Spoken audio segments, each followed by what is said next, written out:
Sa iba mga katribya, pagka ganyan po ang bulaklak, isang araw lang po ang pagitan ng kanilang pag-i-spray, nasisira pa, nalalaglag.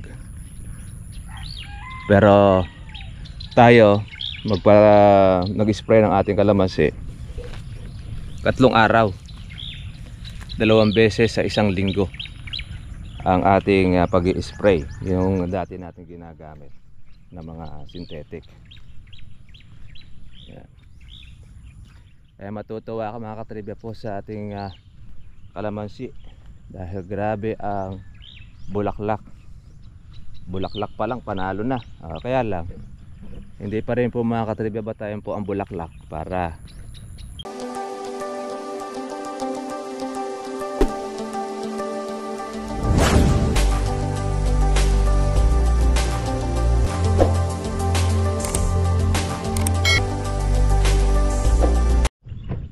good morning po sa inyo mga katribya at welcome po sa aking YouTube channel. Maraming salamat po sa ating pong mga bagong subscriber, pati na rin po sa ating tumututok ng ating pong vlog sa series ng kalamansi. Ngayon po mga katribya, ito na po yung ating mga bulaklak. Ay nako, pumuputi na sa sobrang kapal ng ating pong mga bulaklak mga katribya. Ayan, naulan pa po siya kanginang madaling araw. Kaya di pa po tayo po pwede po mag-spray dahil basang-basa ang kalamansi, tsaka po makulimlim. Pagka po ganyan po mga katribya po ang panahon, yan po ang time na gustong gusto po ng kalamansi. Friendly po yan yung ulan pagdating po doon sa mga bulaklak, tsaka po sa mga buko. Pero pagka sumikat po ang araw at lalo na kung uminit, ayan na po mga katribya, number 1 na kalaban na po ng kalamansi yan, sasalakay na ang mga insekto. Kaya nauobliga ang ating mga ka-farmers, mga magkakalamansi na mag-spray po ng mga bulaklak, lalo na kapag ka po ganito na po siya kalalaki. Yan. At saka yung kabukahan, ako grabe ito. Pag bumuka ito mga katribya, akala mo siya mga sampagita. Dahil ngayon pa lang, ayan, nakakita po natin ang tataba na po ng kanyang mga bulaklak. Yan, alagang organic po ito. Yan mga katribya, kasi po yung ating pataba na inilagay ay organic. Siyempre yung mga bungang mga nalaglag po nito nang mababa po ang kalamansi, hindi natin siya napitas, yan naman po ay pataba rin sa ilalim. Tapos yung in-spray po natin na nutritional, organic din. Tingnan naman po ninyo mga katribya po yung bulaklak. Isang kapa, lahat po ay nilusutan. Kung hindi lang siguro nahihiya po ang puno, baka pati yung puno mga katribya nagkaroon po ng bulaklak. Ayun, meron pa rin po pala sa ilalim. Ayun, Kaya po ang ating ibabanat dito ngayon mga katribya po ay power spray, para lahat po na ito ay tamaan ang ating mga bulaklak, kasi napakakapal. Dahil pag ito mga katribya po ay masisira ang inyo pong bulaklak, sayang po yung pagkakataon na mapagbunga natin ng marami ang kalamansi. Sa ganitong mga bulaklak mga katribya ay po pwede pong gawin dito ng ordinaryong farmers, kahit po noong hindi po ganong marunong sa kalamansi. Ang kalamansi po kasi mga trivia po ay napakadaling pabulaklakin, lalo na po yung time na hindi po masyado nag-uulan. Ngayon po mga trivia po nag-uulan po ngayon, maambon, kaya hindi rin po tayo po pwede po mag-spray. Mamayang hapon na lang pagka po gumanda po ang panahon. Pagka po kasi mga katribya, yung pong ating kalamansi ay at tayo po ay nagtigang, hindi po umulan ng 20 days or kulang 1 buwan mga katribya, at hindi natin tinubigan ang ating pong kalamansi, kakaroon na po siya na tinatawag po na stressing. Pagka na-stress ang kalamansi tapos wala ka pong isinabog po na abono, yan, sa time po na maglalagay tayo, bago tayo magpatubig, ay maglalagay muna tayo ng ating pataba. Lalo na ang ating pong kadalasang inilalagay mga katribya na pataba sa ganito, yung bigla po niyang makakain, dapat yung mga puti lang. Yung po madali po niyang kainin o madaling malusaw pagka po tayo ay nagpatubig. Kasi pag nagpatubig tayo mga katribya at yan, nakain po yung ating abono, mabibigla po ngayon ang katawan ng kalamansi na yun na, makain kaagad yung pataba. Ayun, tapos mag-release po siya ngayon sa kanya pong katawan ng mga bulaklak. Lalo na ma-sprayan pa ninyo ng potassium na ginagawa po na sa mga magmamangga. Nako, talagang grabe po ang magiging bulaklak. Kaya lang tayo, di naman po tayo gumagamit po ng potassium sa ating pong kalamansi. Dahil una-una, di na po kailangan. Yun po kasing organic natin, meron na po siyang sangkap na potassium. Kaya sa ayaw niya at sa gusto, magbubulaklak ang kalamansi po ninyo once na yan ay mabasa o matubigan. Yun po ang isa po nating pamamaraan.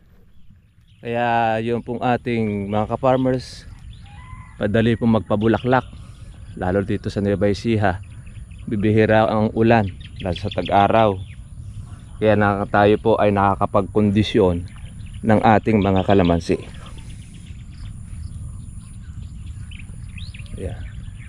Ito pong ating maraming bulaklak na ito mga katribya, gagamitin na po muna natin ito ng ating pong dating ginagamit na pag-spray, kasi napakarami nito sayang po kasi ito pag halimbawa tayo ay papalpak sa alaga, hindi po tayo magiging successful sa ating po pagpapabunga.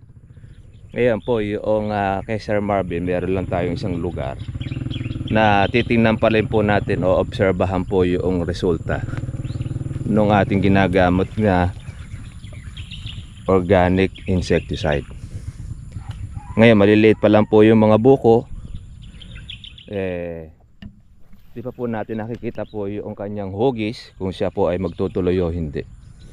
Mga ilang mga isang linggo makikita na po natin ang result noong ating pong ginagamit po na organic insecticide. Pag umokay, meron tayong good news sa ating mga katribya. Maganda po ang magiging kalalabasan, tayo po ang makikinabang. Pero pagka hindi po maganda ang kalalabasan noong ating pong sinasample, hindi po natin pwedeng i-recommenda po sa inyo yun pong ating gamot na ginagamit. Siyempre, tayo na ba kasi ayaw po natin na mag-suffer ang ating mga katribya about sa pag-aalaga ng kalamansi. Napapalpak tayo, kawawa naman ang ating mga ka-farmers, dahil hindi po basta-basta mga katribya pong ginagastos sa kalamansi, mula sa pataba hanggang doon sa insecticide hanggang sa pagpapatubig. Malaki rin ang gastos mga katribya. Although kahit na merong nakaka-jackpot sa presyo, siyempre pag tumaas po ang kalamansi, konti ang napipitas po ng mga ka-farmers. Kaya swertihan, kung may natira sa iyo na marami pong bunga at marami pong pitasin, jackpot ka. Pero pag halimbawa naman wala namang bunga sa iyo, kahit po yan ay mag-2,000 ang presyo o humigit pa, titingin-tingin na lang tayo doon sa mga pumipitas, dahil wala ka po pwedeng pitasin. Pero po pwede ka naman manghalaw. Pag nakaisang bag ka, meron kang pang maintenance. Yan. Sa kalamansi naman natin na mga katribya, meron po tayong tinatawag po na saksa. Itong bulaklak po na ito mga katribya, sabay-sabay po yan. Pag yan ay hinarvest, mga katribya, saksa ang tawag sa amin. Ito yung isang alagaan. Sa alagaan, talagang mamumuti sa bulaklak ang kalamansi. Pag namuti sa bulaklak mga katribya ang kalamansi at magtutuloy po kahit lang po yung 1/4 po niya, kasi hindi naman lahat ng bulaklak na ito mga katribya ay itutuloy po ng puno. Kakasiyan na itinuloy po mga katribya po ng ating puno, aba, ay kawawa po ito. baka kagad po ay matepok ang inyong kalamansi. Lalo na kung ito po ay matitipid pa natin sa pagpapatubig, hindi po makakalaki po ang bunga ng kalamansi. Ito yung ating inaalis. Hanggang sa ilalim mga katribya ayun, dahil pong bulaklak. Ito ang hindi po mamumulaklak. 8 years yan bago nyo makitaan ng bulaklak. Ito kasi yung original na kalamandari. Ito lang po muna ang pwede po nating magawa sa kasalukuyan, ang magtanggal itong kalamandarin. Kaya tinitingnan po natin po yung unang tumataas.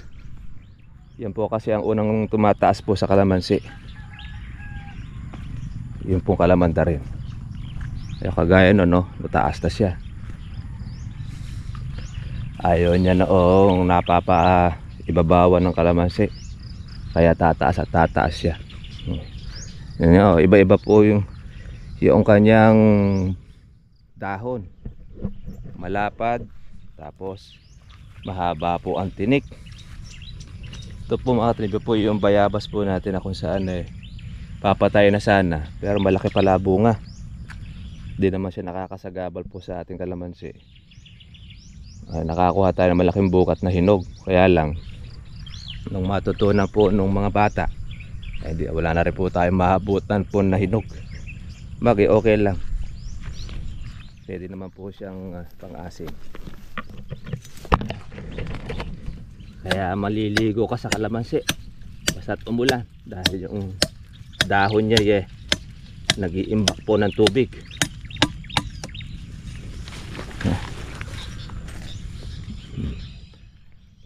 Yari na siya.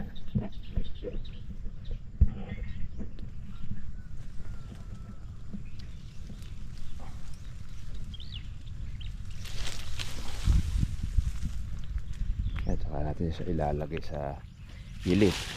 Magagamit po natin ito mga katribya pagka po tayo ay magtutukod na ng bunga ng kalamansi, pagka magtutuloy ang marami.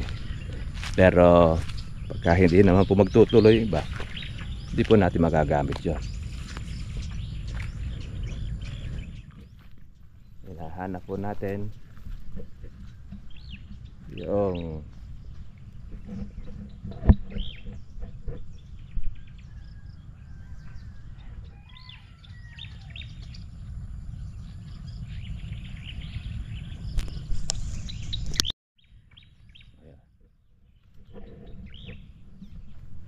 yung huli pong nabasa sa ating pagkapatubig, kaya maliliit pa lang po itong bulaklak. Pero kitang kita na rin sa iba mga katribya, pagka ganyan po ang bulaklak, isang araw lang po ang pagitan ng kanilang pag-i-spray, nasisira pa, nalalaglag. Pero tayo nag-spray ng ating kalamansi 3 araw, 2 beses sa isang linggo ang ating pag-i-spray, yung dati natin ginagamit na mga synthetic. Yan. Kaya matutuwa ka mga katribya po sa ating kalamansi, dahil grabe ang bulaklak. Bulaklak pa lang panalo na. Kaya lang hindi pa rin po mga katribya batayan po ang bulaklak para makita natin na ayos po yung nag-aalaga. Batayan po dyan kung ang iyong bulaklak ay nagtuloy or naging bunga na. Kasi ang kalamansi, hanggat hindi pa po ito napipitas mga katribya, hindi mo po masisiguradong ito ay iyong ani. Pag napitas mo na, dahil sapot, at yan po mga katribya ay nahawakan mo, naging pera, o yun na magiging ani po ninyo. Pero hanggat wala pa, ayun, mananatili pa rin na yan ay isang pangarap pa lang. Kaya nahawakan mo na, yun ang katuparan. Kaya madali lang po niyang makita yung kalamandari na pinuputol natin. Yan ay tumutubo sa ilalim ng kalamansi. Yan. Pag marami pong buko o bulaklak ang inyong kalamansi, hindi po muna natin tinatanggal yan, kasi mapapalis po yung maliliit na bulaklak na ito.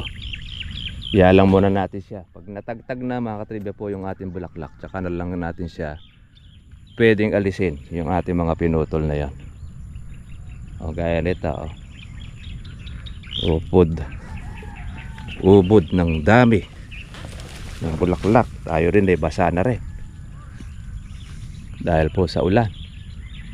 Kaya maganda, alagang kalamansi yung ulan po natin. Pero pagdating naman po sa mangga, nako, yan po ang pinakaayon ng mangga, yung nauulan na ganyan, lalo kung kabukahan ng bulaklak, kabanguhan.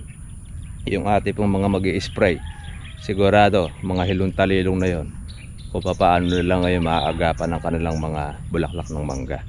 Dahil pag hindi nila in-spray, ayun, sisira na, iba masusunog na yung kanilang mga bulaklak. Kaya napakahirap magpalusot ng mangga ngayon kumpara mo mga nakakaraan taon. Kaya yung presyo ng mangga mataas po palagi, dahil bibihira po yung nakakapagpalusot. Ito, lumaki na po itong ating kalamandari. Ayan, nung nagtutubig tayo tinandaan natin ito. Ayan, sa mga katribian natin na meron kayong lagare, pwede basta't maputol ninyo yung kalamandari, walang problema. Meron kayong itak, pwedeng itak.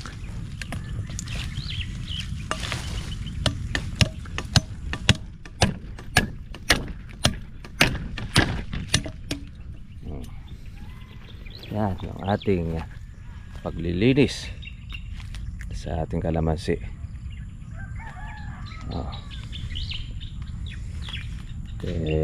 Bawas na yung ating pong trabaho. Ito pa isa. Ayun, kitang kita po sa ibabaw.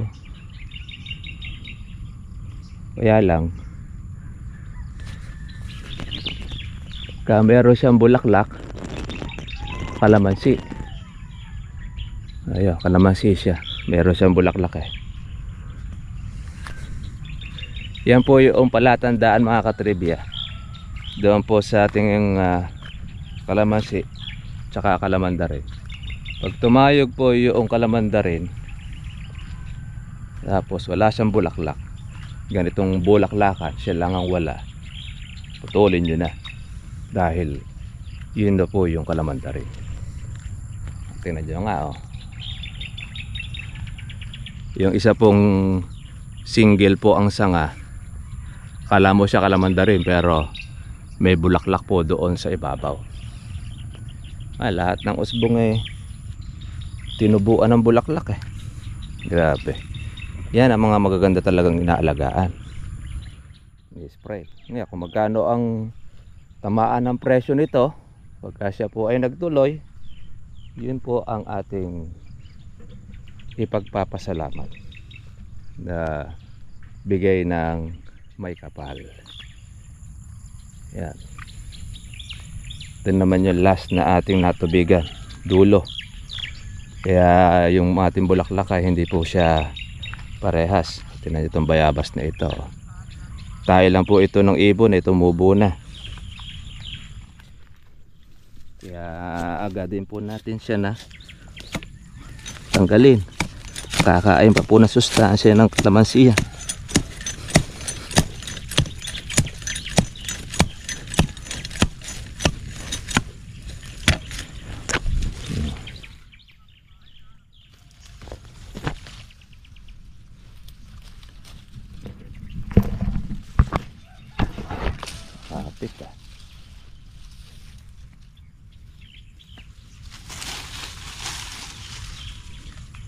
Meron pa siya ng isa pang kalamanda rin nakaipit.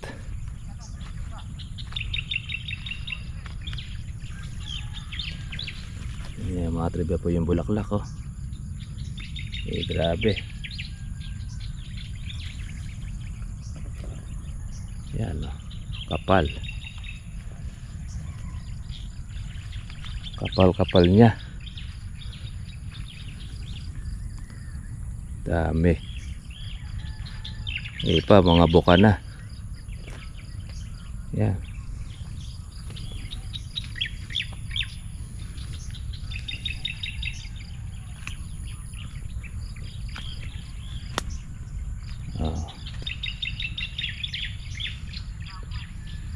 Daming bulaklak.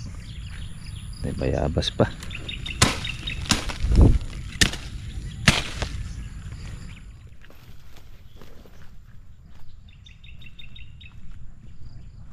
Putol-putol tayo ng ating kalamanda rin, saka ng bayabas na tumubo sa ating kalamansi, bunga ng ibon. Pagputol natin ay pahalang para hindi po masuyak, makakatapak, lalo na pag ay mamimitas.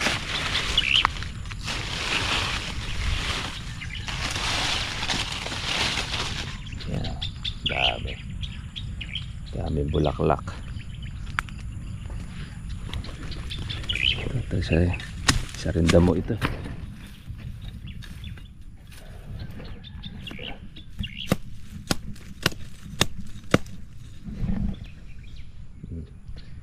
Straight na straight eh.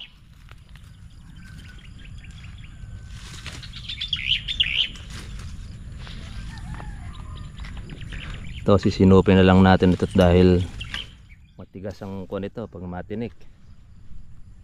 Ilalagay lang natin kamisa sa ating kahangga.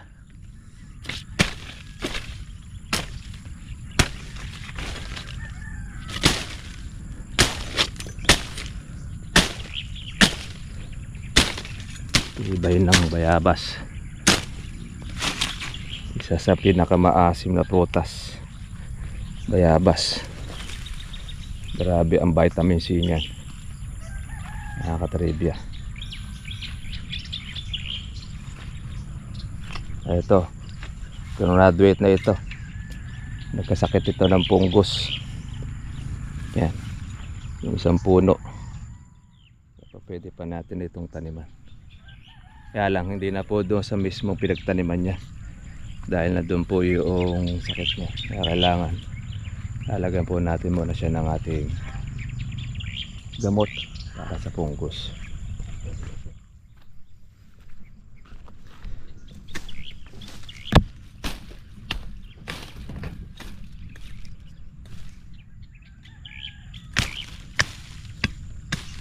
Ito yung pandakake katawag. Meron pa tayo rito pitasin ng mga hinog. Yan, nabibili na po ngayon yan. Dati-dati ayaw bilhin po ng mga buyer yan. Ngayon yan na ngayon ang hinahanap, kasi yan ang medyo mura. Yung berde kasi mahal. Mahal po ang berde. Kaya problema po ngayon ng mga buyer, ahente, saan sila makakakuha ng makapal na bunga, pitasin.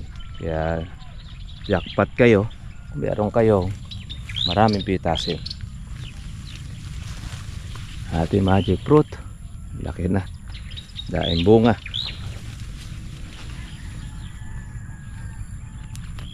Okay, marami na po tayong naputol o daing bulaklak. Grabe.